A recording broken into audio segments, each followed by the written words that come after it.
This recording is in the public domain. Read by Bob Neufeld. A Christmas Carol by Charles Dickens. Stave 5. The End of It. Yes, and the bedpost was his own. The bed was his own. The room was his own. Best and happiest of all, the time before him was his own to make amends in. "I will live in the past, the present, and the future," Scrooge repeated, as he scrambled out of bed. "The spirits of all three shall strive within me. Oh, Jacob Marley, heaven and the Christmas time be praised for this! I say it on my knees, old Jacob, on my knees." He was so fluttered and so glowing with his good intentions that his broken voice would scarcely answer to his call. He had been sobbing violently in his conflict with the spirit, and his face was wet with tears. "They are not torn down," cried Scrooge, folding one of his bed-curtains in his arms. "They are not torn down, rings and all. They are here. I am here. The shadows of the things that would have been may be dispelled. They will be. I know they will." His hands were busy with his garments all this time, turning them inside out, putting them on upside down, tearing them, mislaying them, making them parties to every kind of extravagance. I don't know what to do," cried Scrooge, laughing and crying in the same breath, and making a perfect lacoon of himself with his stockings. "I am light as a feather. I am as happy as an angel. I am merry as a schoolboy. I am as giddy as a drunken man. A Merry Christmas to everybody. A Happy New Year to all the world. Hello there! Hello!" He had frisked into the sitting-room, and was now standing there, perfectly winded. "There's the saucepan that the gruel was in," cried Scrooge, starting off again and going round the fireplace. "There's the door by which the ghost of Jacob Marley entered. There's the corner where the ghost of Christmas Present sat. Oh, there's the window where I saw the wandering spirits. It's all right. It's all true. It all happened. Really, for a man who had been out of practice for so many years, it was a splendid laugh, a most illustrious laugh, the father of a long, long line of brilliant laughs. "I don't know what day of the month it is," said Scrooge. "I don't know how long I've been among the spirits. I don't know anything. I'm quite a baby. Never mind. I don't care. I'd rather be a baby. Hello! Whoop! Hello there!" He was checked in his transports by the churches ringing out the lustiest peals he had ever heard. Clash, clang, hammer! Ding, dong, bell! Bell, dong, ding, hammer, clang, clash! Oh, glorious, glorious!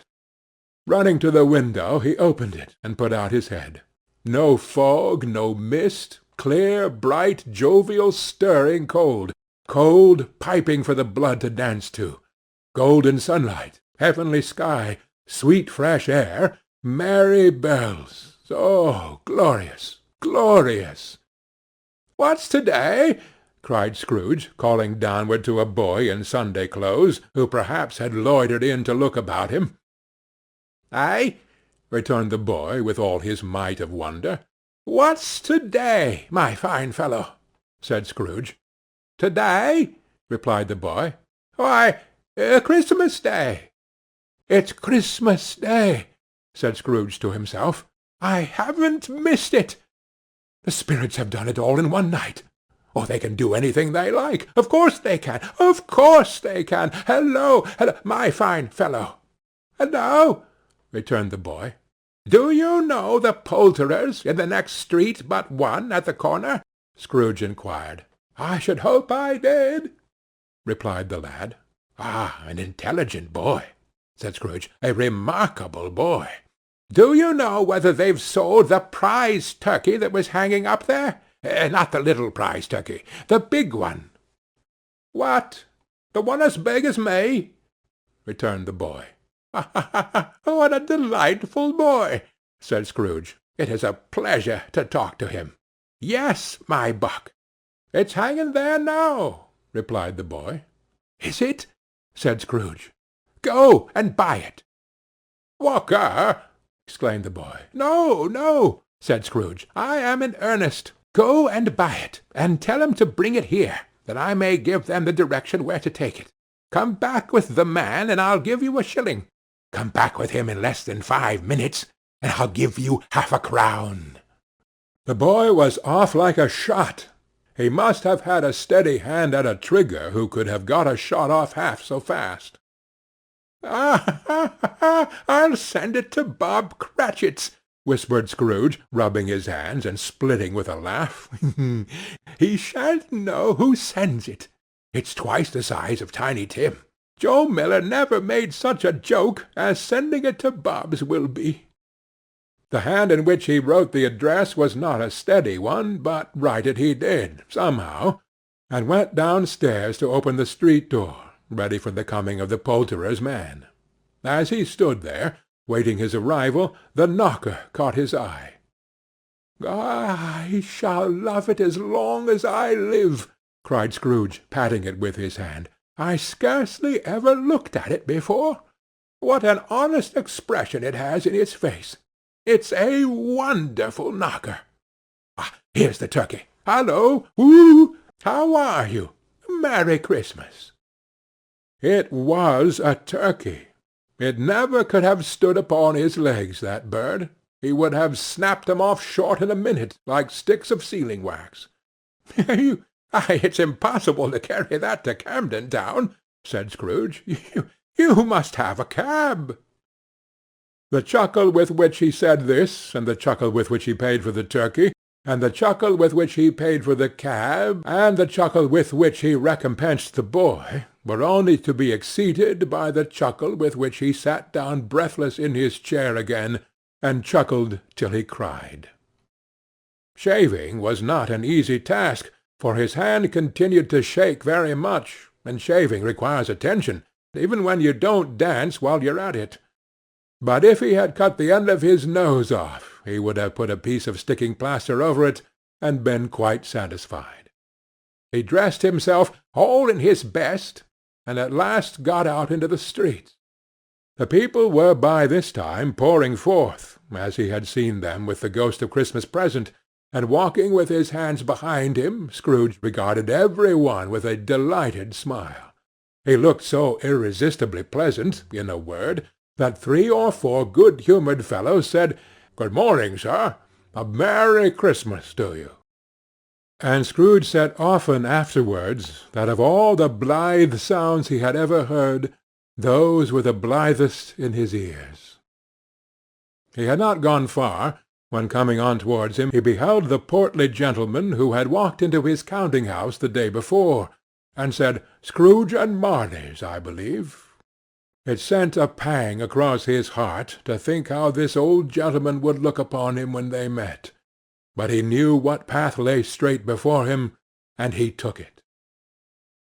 "My dear sir," said Scrooge, quickening his pace, and taking the old gentleman by both his hands, "how do you do? I hope you succeeded yesterday. It was very kind of you. A Merry Christmas to you, sir." "Mr. Scrooge?" "Yes," said Scrooge, "that is my name, and I fear it may not be pleasant to you. Allow me to ask your pardon. And will you have the goodness—" Here Scrooge whispered in his ear. "Lord bless me!" cried the gentleman, as if his breath were taken away. "My dear Mr. Scrooge, are you serious?" "If you please," said Scrooge. "Not a farthing less. A great many back payments are included in it, I assure you. Will you do me that favour?" "My dear sir," said the other, shaking hands with him, I don't know what to say to such munificent—" "Don't say anything, please," retorted Scrooge. "Come and see me. Will you come and see me?" "I will," cried the old gentleman, and it was clear he meant to do it. "Thank'ee," said Scrooge. "I am much obliged to you. I thank you 50 times. bless you." He went to church, and walked about the streets, and watched the people hurrying to and fro, and patted children on the head, and questioned beggars, and looked down into the kitchens of houses, and up to the windows, and found that everything could yield him pleasure. He had never dreamed that any walk, that anything, could give him so much happiness. In the afternoon he turned his steps towards his nephew's house. He passed the door a dozen times before he had the courage to go up and knock. But he made a dash and did it. "Is your master at home, my dear?" said Scrooge to the girl. "Nice girl, very." "Yes, sir." "Where is he, my love?" said Scrooge. "He's in the dining-room, sir, along with mistress. I'll show you upstairs, if you please." "Thank ye. He knows me," said Scrooge, with his hand already on the dining-room lock. "I'll go in here, my dear." He turned it gently, and sidled his face in round the door. They were looking at the table, which was spread out in great array, for these young housekeepers are always nervous on such points, and like to see that everything is right. "Fred," said Scrooge. Dear heart alive, how his niece by marriage started! Scrooge had forgotten, for the moment, about her sitting in the corner with the footstool, or he wouldn't have done it on any account. "Why, bless my soul!" cried Fred. "Who's that?" "It is I, your Uncle Scrooge. I have come to dinner. Will you let me in, Fred?" "Let him in? It is a mercy he didn't shake his arm off. He was at home in 5 minutes. Nothing could be heartier. His niece looked just the same. So did Topper when he came. So did the plump sister when she came. So did every one when they came. Wonderful party, wonderful games, wonderful unanimity, wonderful happiness." But he was early at the office next morning. Oh, he was early there. If he could only be there first, and catch Bob Cratchit coming in late, that was the thing he had set his heart upon. And he did it. Yes, he did. The clock struck 9. No Bob. 1/4 past. No Bob. He was full 18 minutes and a half behind his time. Scrooge sat with his door wide open, that he might see him come into the tank. His hat was off before he opened the door, his comforter too. He was on his stool in a jiffy, driving away with his pen, as if he were trying to overtake 9 o'clock. "Hallo!" growled Scrooge in his accustomed voice, as near as he could feign it. "What do you mean by coming here at this time of day?" "I am very sorry, sir," said Bob. "I am behind my time." "You are?" repeated Scrooge. "Yes, I think you are. Step this way, sir, if you please." "It's only once a year, sir," pleaded Bob, appearing from the tank. "It shall not be repeated. I was making rather merry yesterday, sir." "Now, I'll tell you what, my friend," said Scrooge. "I am not going to stand this sort of thing any longer. And therefore," he continued, leaping from his stool and giving Bob such a dig in the waistcoat that he staggered back into the tank again, "and therefore I am going to raise your salary." Bob trembled, and got a little nearer to the ruler. He had a momentary idea of knocking Scrooge down with it, holding him, and calling to the people in the court for help and a strait waistcoat. "A Merry Christmas, Bob," said Scrooge, with an earnestness that could not be mistaken, as he clapped him on the back. "And a merrier Christmas, Bob, my good fellow, than I have given you for many a year.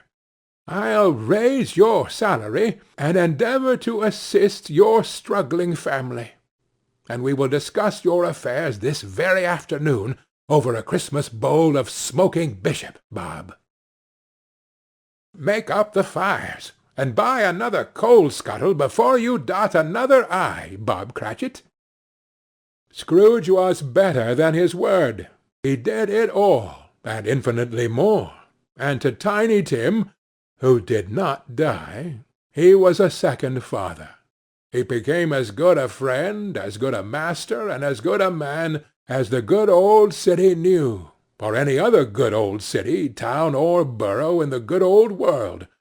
Some people laughed to see the alteration in him, but he let them laugh and little heeded them, for he was wise enough to know that nothing ever happened on this globe for good at which some people did not have their fill of laughter in the outset, and knowing that such as these would be blind anyway, he thought it quite as well that they should wrinkle up their eyes in grins as have the malady in less attractive forms. His own heart laughed, and that was quite enough for him. He had no further intercourse with spirits, but lived upon the total abstinence principle ever afterwards, and it was always said of him that he knew how to keep Christmas well, if any man alive possessed the knowledge. May that truly be said of us, and all of us. And so, as Tiny Tim observed, God bless us, every one. End of A Christmas Carol, by Charles Dickens.